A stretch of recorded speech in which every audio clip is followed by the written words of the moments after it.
Hallo aus Tokio. Und aus Los Angeles. Marques and Sasha are both reporting the latest auto show news, but they're continents apart. Marques is in Tokyo while Sasha is getting the lowdown in LA. Und deswegen haben wir uns aufgeteilt und sind auf beiden zu Gast. Richtig, aber sag So mal, Sasha, are we going to stick around here all day or shall we go inside? Gehen wir auch mal rein. Ich warte eigentlich nur I'm just waiting for you, Marques. Dann würde ich sagen, Well then, gehen let's wir go mal rein. inside. Alles klar. The Tokyo Auto Show was something of a home match for Japanese car makers, of course.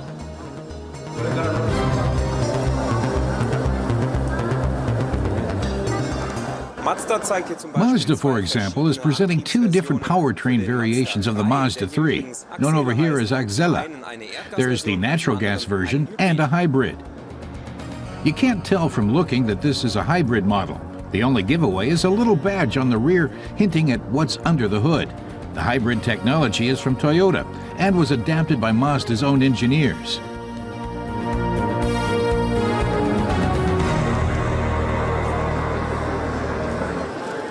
The big German names are represented here too, of course. Taking center stage at the Porsche stand is not the accustomed sports car, but it's a new compact SUV. On the other side of the Pacific, Sasha is likewise inspecting the new Macan.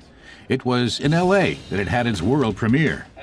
The Macan is the fifth model line Porsche has launched. It's aimed at drivers looking for a sporty compact SUV.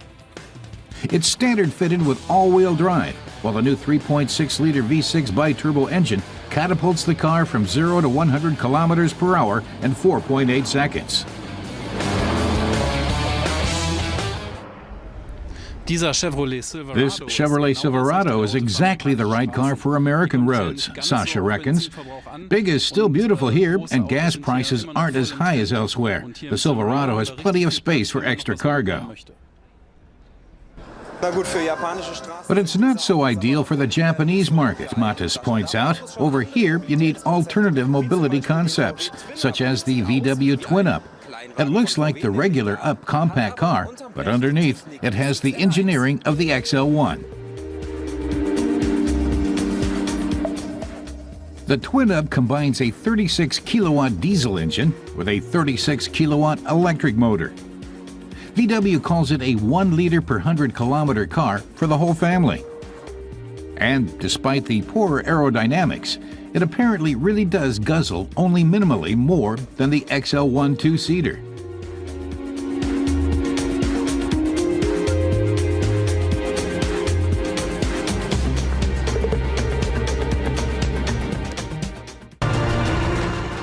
In LA, VW presented the road-ready design Vision GTI. 370 kilowatts of power take the muscular hatchback from 0 to 100 in just 3.9 seconds. Top speed is just beyond the 300 kilometer per hour mark. Back to Japan and the electrically powered BMW i3. It's set to hit Japanese showrooms in 2014. Marques wants to know how important electromobility is to BMW in places like Japan. The Japanese market is incredibly technology-oriented, replies the BMW R&D chief. Hybrids already account for 20+% of sales here. Japanese customers are very receptive to new technologies, plus urbanization is quite advanced here. Over 70% of people in Japan already live in major conurbations, and this is the market that the i brand was made for. BMW believes that it will have one of the chief sales markets in Japan.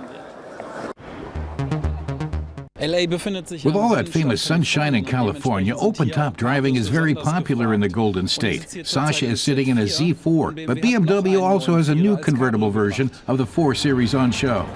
This is the second model in the relatively young 4 Series. Its steel folding roof makes it a sound option for colder regions too. Well, the highlight is right behind me here. It's the 4 Series convertible. It's the world premiere. It's lower, it's wider, it's slightly longer. It's a great looking car. Ride quality is high thanks to the optional X-Drive all-wheel drive system, and the neck warmers for front seat occupants add extra comfort at cooler times of the year. LA has also hosted a world premiere for a BMW subsidiary. Behold, the fully redesigned version of the Mini Cooper hardtop.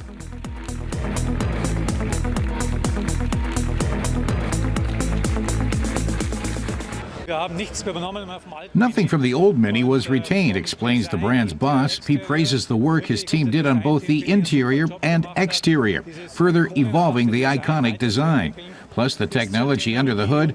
There you have the new 3- and 4-cylinder engines, 27% less fuel consumption, combined with 10% more output. The launch of this car is good news, he says. Mini fans and other individualists can look forward to this latest milestone in the German-British joint venture.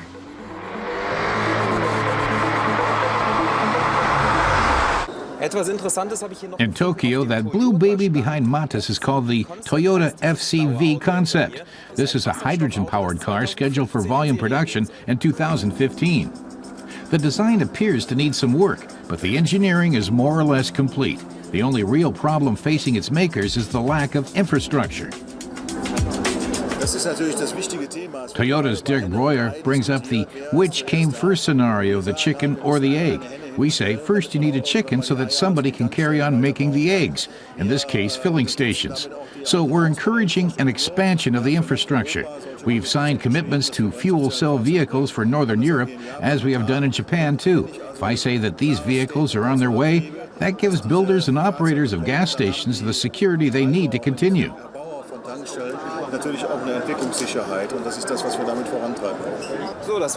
So it's goodbye from Mattes at the Tokyo Motor Show, and goodbye from Sasha in LA. They have an ocean and half the planet between them, and they both have a 12-hour flight home to Germany. So, bon voyage. Alles klar und guten Flug.